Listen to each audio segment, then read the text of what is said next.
Waiting and for joining us today. So my name's Rowan, and today, as the title sort of implies, we're going to be talking around the importance of backing up Office 365. So by means of introduction, I spent a number of years in the cybersecurity industry when I started out in IT, before moving on to Microsoft, working with partners such as Complete IT, and then moving on to one of the biggest sort of cloud managed service providers in the world as well. And most recently, in my current organization, focused on the migration and backup of Office 365. So a good sort of rounded experience to be able to talk about this topic today with you guys.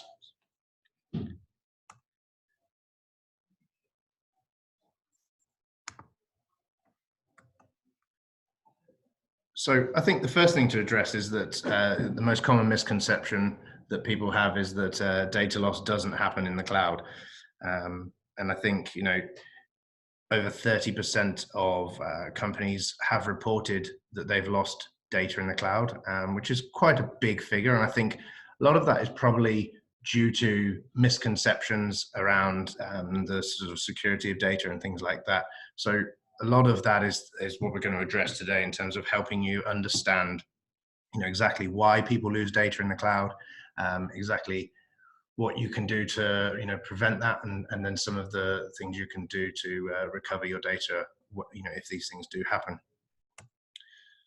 So I think the biggest thing for me was that if the cloud is the future of IT, and it's meant to be more secure, then why are people still losing data? And when I was first given these statistics, they were put to me without the kind of reasons next to them, and I completely got it wrong in terms of where the data was being lost. So I presumed that either malicious deletion or hackers would probably account for that 64%, and in actual fact it isn't. So the statistics are more like this, where accidental deletion and malicious deletion make up for over 70% of data loss, and that hackers and software issues approximately only 30%. So that's vastly different to certainly, my thoughts on the matter. And as I say, I've spent a number of years in the industry, but I think probably, very different to what everyone else thinks out there when they think about data loss as well. And so if we think about that from a realistic perspective, there's only 30% of that you can actually do anything to control. Okay, so from a hacker and a software issue perspective, you can have a robust IT infrastructure where you are patching efficiently. You've got all of the necessary cybersecurity measures in place to prevent things happening, and to prevent malicious content entering your network, to prevent hackers gaining access, ransomware attacks and things like that. And so, even if you've got a vast budget for these solutions and you've got the robust infrastructure, I can tell you now that the people that are trying to access your data have typically got deeper pockets and a lot more, sort of resilience. And as we find more and more exploits in software daily, it is something that sort of needs to be addressed. But then also, we've got this other section, which is that, that 70% of deletion that you can't really account for. And so I think, one of the statistics there is that there's typically around 140 days between deletion and detection. So when, if data is deleted, then, do you have an efficient means of figuring it out? And if you do figure it out in time, getting it back? And then obviously what happens if you didn't have measures in place beyond that point? So I think, if someone was to, common things you see, someone was to change a document that was, a master document, for instance, I can't count the number of times that personally I've forgotten to do a save as when I've taken a slide deck from one of our SharePoints or something like that, and being able to go back to the original copy has saved the day. And then, there's things like emails that were meant to be kept for a certain amount of time due to compliancy, and you're not realistically going to notice something like that until it's actually gone. With files and things like that, it's usually less time for someone to notice. But with emails, unless you're really looking for something, you don't typically come across that. And then you've got the malicious side of things as well. If you've got a disgruntled employee or something like that, where they've decided, before they go, they're going to go out with a bang, and they start to delete their emails, and they start to delete all of their, content on their OneDrive, and even go as far as, we've had instances where we've had to support organizations restoring their entire SharePoint repositories because someone has left the organization and on their way out has decided to delete all of their SharePoint data. And so the list and the circumstances and scenarios can go on and on, but I think just to highlight there that there are so many ways that are beyond your control, outside of technical controls and solutions and things like that, that you just can't account for in regards to data loss.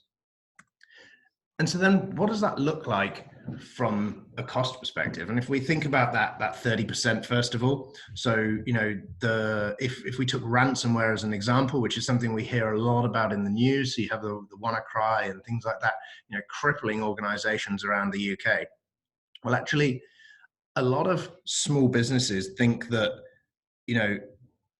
ransomware, the only way to get out of this and to get their data back is to pay the ransom. And I think we've got an example here of where a company's talked about they had a £12,500 fine and they thought that was the only way to get their data back. And in actual fact, their IT partner, similar to Complete IT, had said to them, look, you must consider cloud backup for Office 365.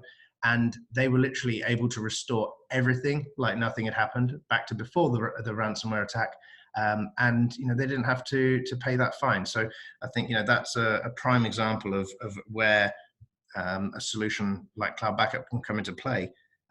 Because if you do pay that ransomware fine, that's a one-time solution. And if they come back tomorrow and they do it again, you're going to have to pay it again. So it's about thinking more broadly. And then also, what are the other costs attributed? So there was a study done by Pepperdine University, and they calculated that just the predictable costs alone of data loss were upwards of £3,500. And I think, then you can go, if you delve into it a little bit further, I mean, IBM did a study around the cost of a data breach. And this goes beyond just the data loss element of it, but a data breach in itself can cost millions and millions of pounds in rectification, fines, and all these sorts of implications that come along with it. And I think that brings us nicely onto the second point, which is as more and more compliancy, regulations, and things like that come into play for organizations in the UK and around the world, there are fines for anything that is done to breach those regulations. And so, those can be up to 4% of a company's total revenue. And so then you have to think about, that's quite a lot of money for some organizations. And regardless of the size or whatever, that's a big hefty fine to pay. And that isn't the end of it. So, anyone who's been inside an organization that has had a data breach or experienced data loss can talk to the fact that it doesn't just stop at a financial cost. Okay, the cost then becomes about the operation of your business and how that can come to a standstill. So if your files are locked by a ransomware attack, for instance, all that time taken waiting to pay the ransom, to get your files back, and you are at the mercy of that hacker, your business is at a standstill. If you've lost data, then, let's say, for instance, your knowledge base internally or your marketing repository was held in SharePoint and you lost all of that, the implication of that to a business is vast. And so then that affects, as a knock on, that starts to affect your salespeople and how they do their job. It starts to affect the executives. But more importantly, you've got an IT team that are scrambling around and trying to fix problems, trying to solve for these scenarios, and actually they aren't being proactive and helping be business enablers like IT teams should be. And so I think these are some of the bigger implications outside of just paying a fine or paying a ransom that can come along with a data breach. And if you've got a cloud backup solution in place, as we said in the previous example, you just literally restore the files and away you go again. So, it's important to think about that wider effect as well. So I also want to talk about the limitations that come natively within an Office 365, because I think this is probably the biggest misconception, and I would say a massive contributor to a lot of the instances around data loss and things, because organizations, as we talked about at the beginning, move their documents into the cloud, and they move their operations and all of their infrastructure into the cloud, and they think, right, okay, it's in the cloud. And they haven't necessarily worked with someone like Complete IT, who's able to be there and advise through that process around the right ways to go about it. And no one's explained to them the kind of the need for cloud backup and wider solutions around that. So the biggest thing is that there are functionality inside Office 365, such as, in the first instance, we'll talk about geo redundancy. And this is probably the one that people think a lot of the time when they hear this, they think, oh, well, okay, my data's safe. And actually, the principle behind geo redundancy is that it offers the same data in two locations for resiliency. So, let's say in a catastrophic scenario, an unlikely one, but still possible, one of Microsoft's data centers was to be rendered completely unoperational. You've got an exact copy of your data in their other UK data center. However, any changes you've made to that data along the way is replicated live across both copies. So it doesn't cover, the changes that are made. It doesn't cover versions, things like that. It just covers anything that was there in one place is there in another. And so it's not necessarily, or not even necessarily, it's definitely not, a backup solution. And so then, Microsoft have naturally, as they've developed their solutions and they developed Office 365, they've of course built in some basic protection for their customers, because it would be remiss of them not to. And so, there's things in there that you can configure to cover off some scenarios, shall we say, but they typically take a lot of complex configuration. And you also need to notice something's missing within the right period of time. So, by default, if you've got an Office 365 SKU that supports the retention periods, you can get in there and you get between 14 and 30 days for exchange, or 180 days. But these retention periods start from when the data was created and not when you set them up. So, that can catch people off guard. But also, as I said, it's often the case that people don't know something's missing until they need it, right? It's like your car keys. You don't know you've lost them until you need to go out. And so I think, again, it isn't an effective means of backup. It is, it's a safety net, but it isn't an effective means for cloud backup. So then, as you start to evolve your usage of Office 365 and you are purchasing higher value SKUs, such as the enterprise SKUs from Microsoft, they build in additional functionality like legal hold and archiving. And I think these are conversations that I end up having with customers quite a lot around why do I need cloud backup when we've got native functionality like this within Office 365. And I think so it's important to, identify the differences in those. And so, legal hold and archiving, they're designed for compliancy. They're not designed for, redundancy and resiliency, right? So they are repositories of compressed data to be able to say to, a regulatory body, well, actually, we've got this data there. Should we ever be investigated for something, or should we ever need to address a compliance issue internally? It doesn't give you an effective means of recovering that data. And so, typically, I think if you recover an email from legal hold, you can be looking at anything up to around 5 hours of manual work, whether that's capability you've got internally, and typically if you have never done this before, it's going to take you a lot longer, or that's capability that you're looking to your IT provider to support you with. And those sorts of scenarios, aren't typically included within, the day-to-day operations that are provided. And so I think, versus the 30 seconds that you could recover a specific email or a specific file back into its original location using a cloud backup solution, there's a huge difference in that. And I think, that's something that's really, really important to consider.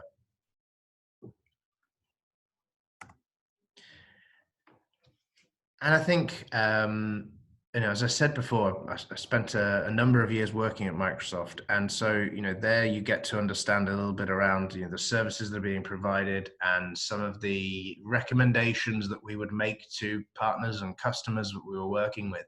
And, one of the biggest standouts there is that they aren't a backup company, right? They're a cloud services company, and they are not actively providing backup to customers for their solutions. And they do actually go as far to encourage the use of third-party solutions alongside Office 365. And so, if you look in the box on the bottom there, red box, it starts to say that, we recommend that you regularly back up your content and data that you store on the services or store using third-party applications and services. And so then it becomes not even a question of, should you be considering this as an organization and should this form a part of your IT strategy?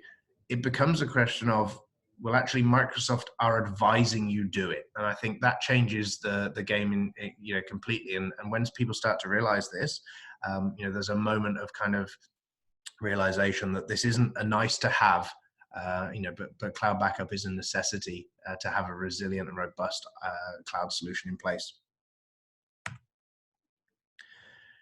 Now, we've talked about, why you need cloud backup.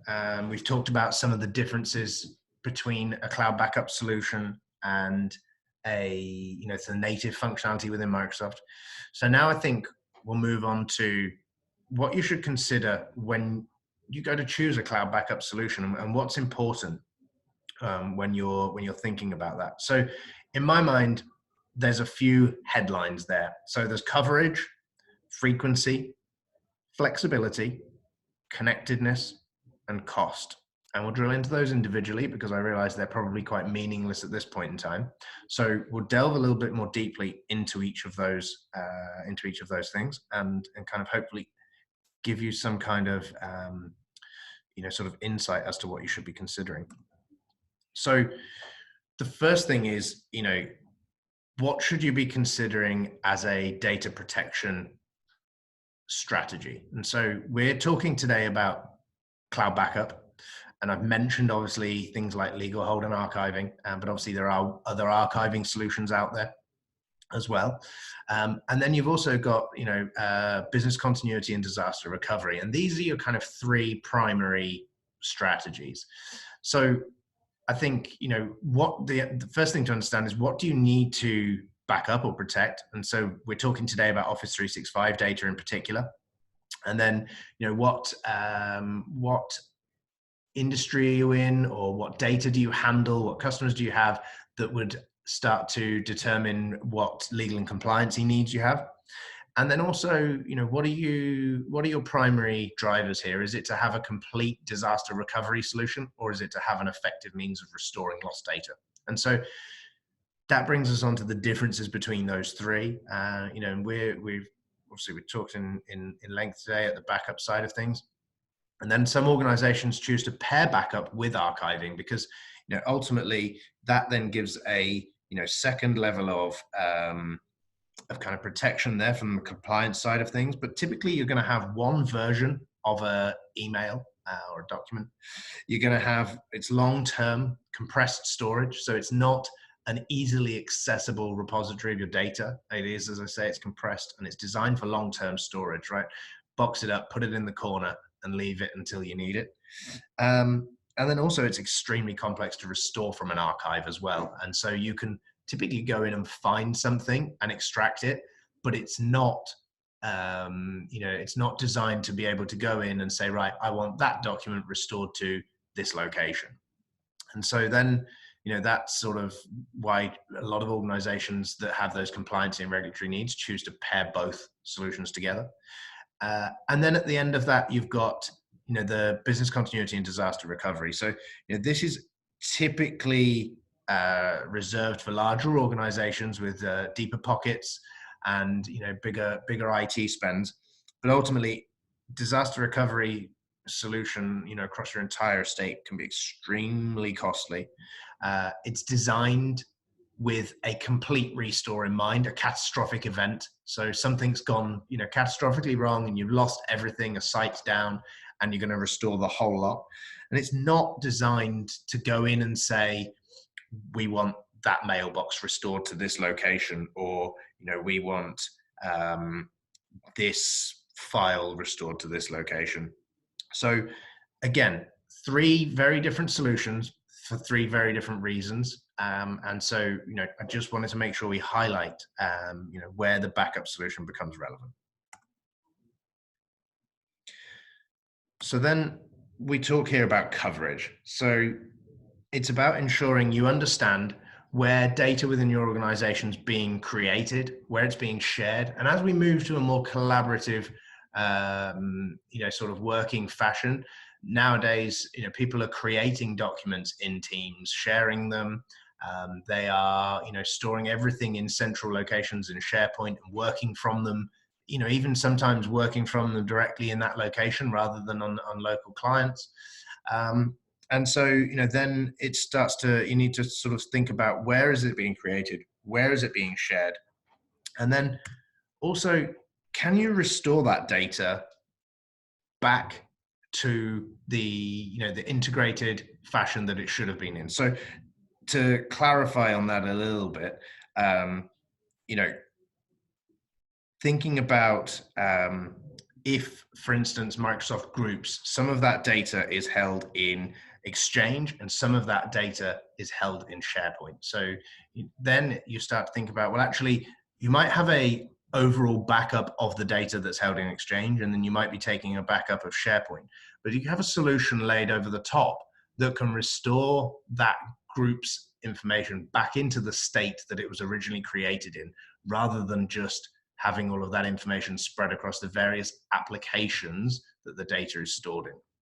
And so, the picture probably says 1,000 words on that one, but it's about, solving the puzzle rather than just having the pieces. And then, I said about coverage.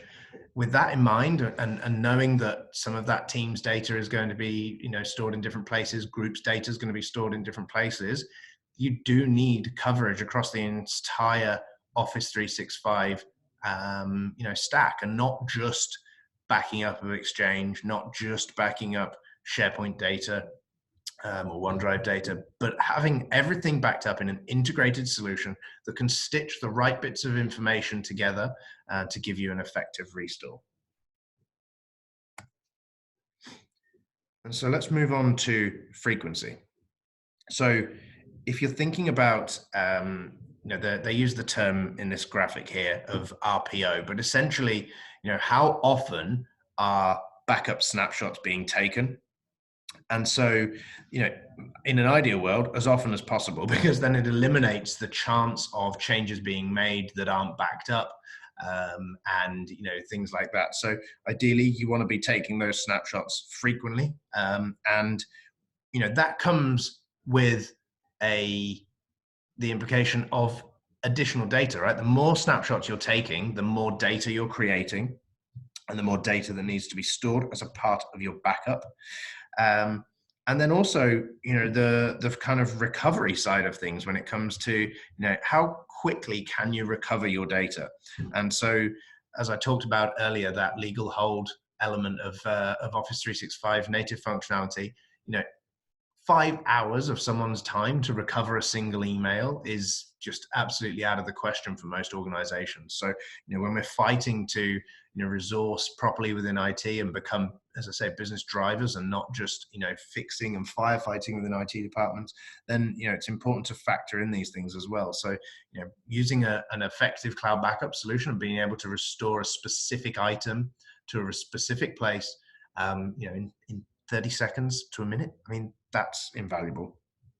And then flexibility. So, you're not always going to want to pick something up from a repository and put it back to where it came from. Okay, so let's think about some scenarios there where that bring that point to life. But a cross mailbox restore is a prime example. Let's say you've got a HR investigation going on with a member of your organization, and you want to restore all of their emails to another location. So you want to restore them all to a HR employee's mailbox so that they can go through that and perform their investigation or whatever needs to be done.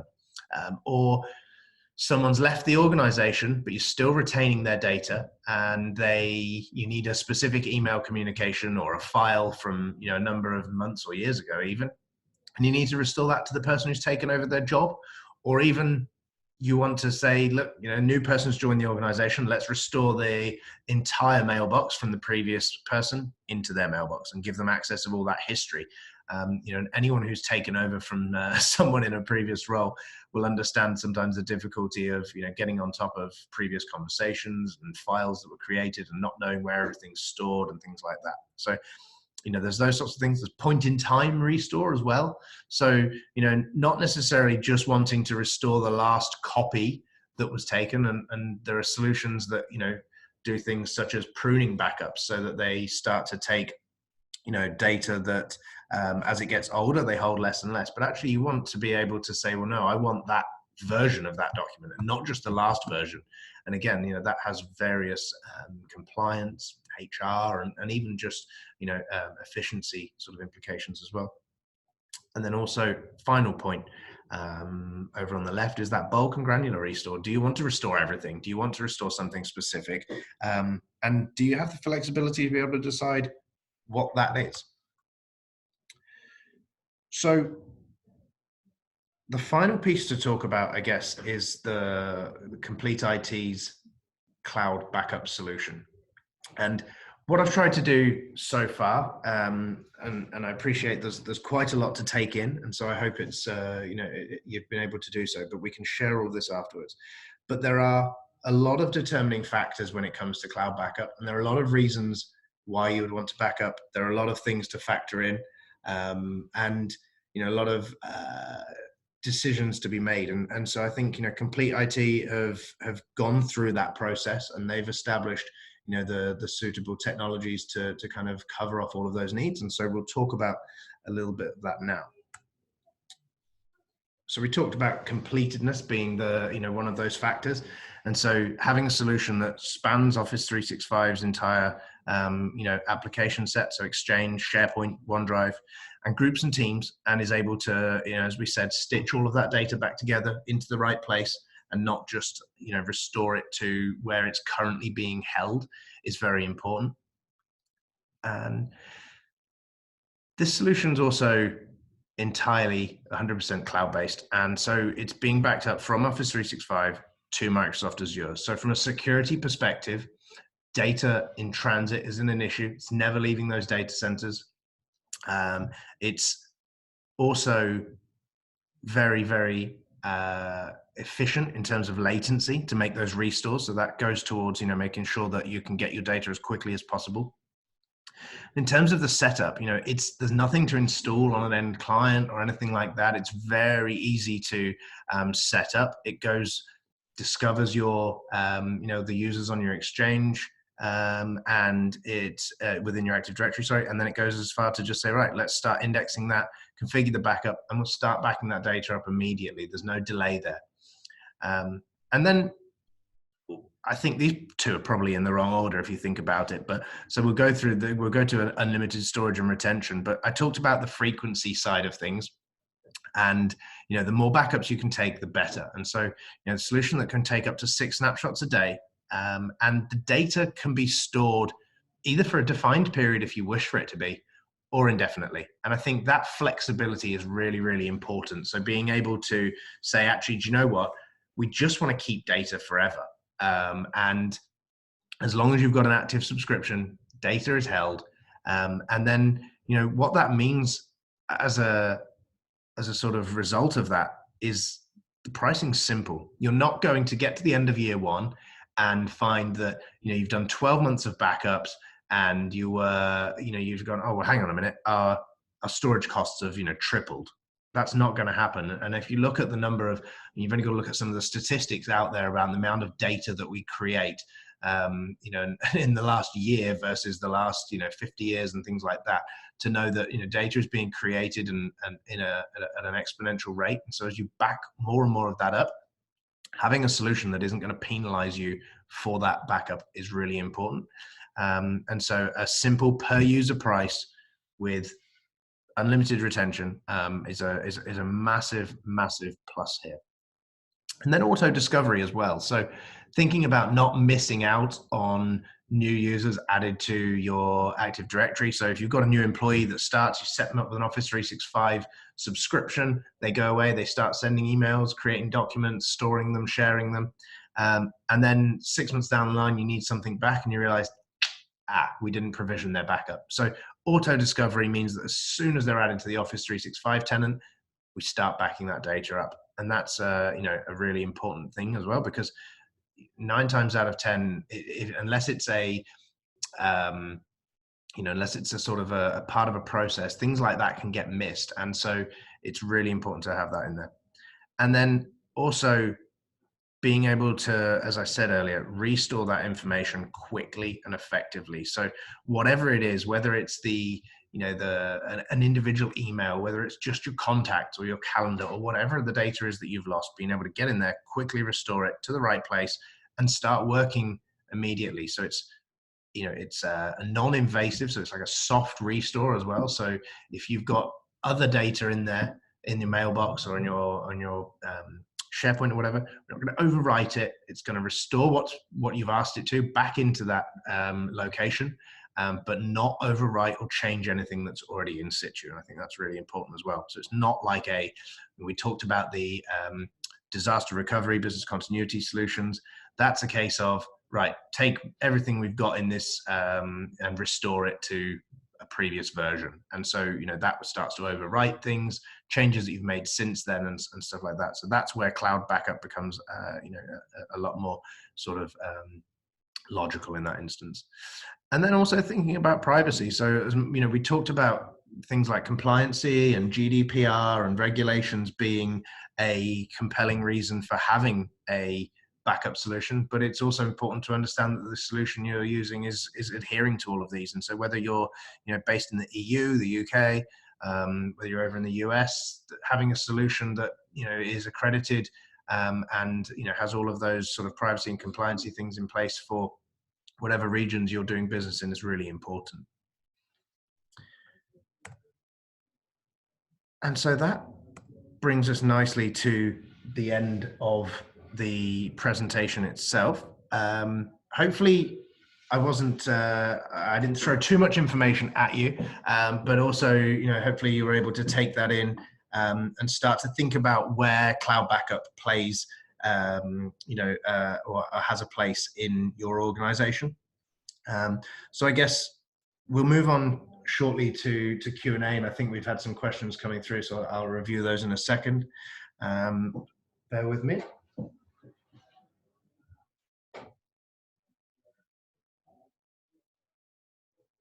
Okay, so the first question we've had is whether shared mailboxes are backed up free of charge, or do they need to be licensed as you license the backup of Office 365? So I can't personally talk to the pricing on the Office, on the licensing side of things. So my recommendation for that question is speak to, if you're an existing Complete IT customer, speak to your account manager or your technical consultant, and they'll be able to answer that question for you. But if you're a organization that currently isn't working with Complete IT, then get in touch after this. We'll be sending out some follow-up So you'll be able to get in touch and be able to answer that question for you. So we've got another question here. How secure is Azure storage? Surely it's the same as any offsite solution and is also cloud-based.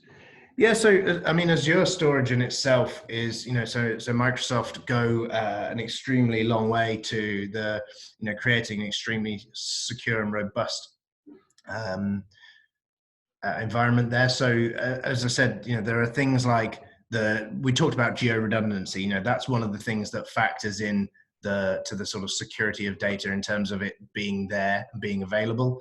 But in terms of the actual security of those data centers, they uphold some, extremely high levels and standards of security around accreditations. And that goes as far as both virtual security, network security, and those sorts of things, but also physical security. So, if you try and find an Azure data center, you won't be able to do so. And they are physically secured to an extremely high level. So, the fact is, if you have already, and the reason the backup solution was designed to work with Azure, as opposed to AWS, or as opposed to suggesting that you take that data into your own private cloud or anything like that, is that you've already trusted Microsoft with the security side of things, but you're using Office 365, and I imagine a lot of you will also be using Azure for other reasons, and so you're already trusting Microsoft from that perspective. And it isn't necessarily about what we're saying here as the data not being secure. As I said, it's about making sure that you have access to the data over a longer period of time and the ability to restore that data in the fashion that you need to. So I hope that answers your question. But I think also, just to add to that, actually, if you go through to Microsoft's website, there's a lot on there around Azure and around the security side of things, and they also do regular presentations and webinars and things like that around the security. So if you're a Microsoft customer as well, you'll be able to get some information like that from them. But most of it's publicly available.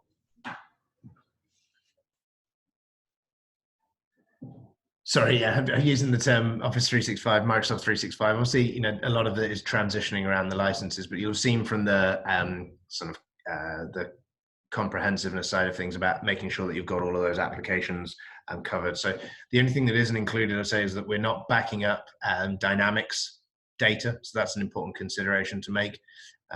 This is, I put up on the screen earlier, so I can go back to there. You'll be able to see the kind of applications and data that's being backed up. Okay. Doesn't look like we've got any more questions. So I just want to say, massive thank you to everyone for taking the time to come along today.